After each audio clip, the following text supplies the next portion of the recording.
आर्वीत रक्ताचा खेळ, माथे फिरूने आवळला 10 वर्षांच्या मुलाचा गळा. 2 तरुणांच्या साहसाने वाचले प्राण, पण 2 वृद्धांचा दुर्दैवी अंत. सकाळच्या वेळी गुपचूप खायला जाणाऱ्या एका 10 वर्षीय मुलावर माथे फिरूने हल्ला केला.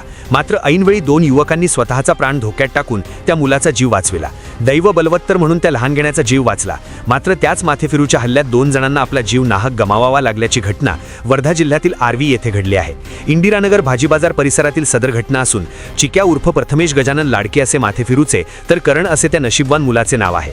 करण गणेश शेंडे वय 10 हा मुलगा काल दुपारी गुपचूप खावयास जात होता. दरम्यान माथेफिरूच्या हल्ल्याची चर्चा सुरू असतानाच तो माथेफिरूस घराजवळच आढळला. माथेफिरूने लगेच त्याच्यावर हल्ला करीत त्याचा गळा आवळण्याचा प्रयत्न केला. त्याचवेळी तेथे उपस्थित असलेल्या गौरव रमेश राऊत या युवकाने क्षणाचाही विलंब न करता माथेफिरूचे पाय धरून त्याला ओढणे सुरू केले. जवळच उभ्या असलेल्या अमर दिनेश राऊत व गौरव पिटेकर या 2 युवकांच्या मदतीने करणला त्या माथेफिरूच्या तावडीतून सोडवण्यात यश आले. मात्र त्यानंतर केलेल्या हल्ल्यात 2 वृद्धांचा घटनास्थळीच मृत्यू झाला. नशीब बलवत्तर म्हणून करणचा जीव वाचला. सदरचा थरारक प्रकार सीसीटीव्हीत कैद झाला असून गौरवने जर धाडस केले नसते तर ज्या प्रकारे 2 खून झाले ही समावेश झाला असता. नंतर जमावाने त्या माथेफिरूस पकडून पोलिसांच्या स्वाधीन केले. ब्युरो रिपोर्ट, संस्कारांचा जनवाद, आर्वी, वर्धा. महत्त्वाच्या आणि ताज्या बातम्या पाहण्यासाठी आमच्या चॅनलला सबस्क्राईब करा व बेल आयकॉन प्रेस करा.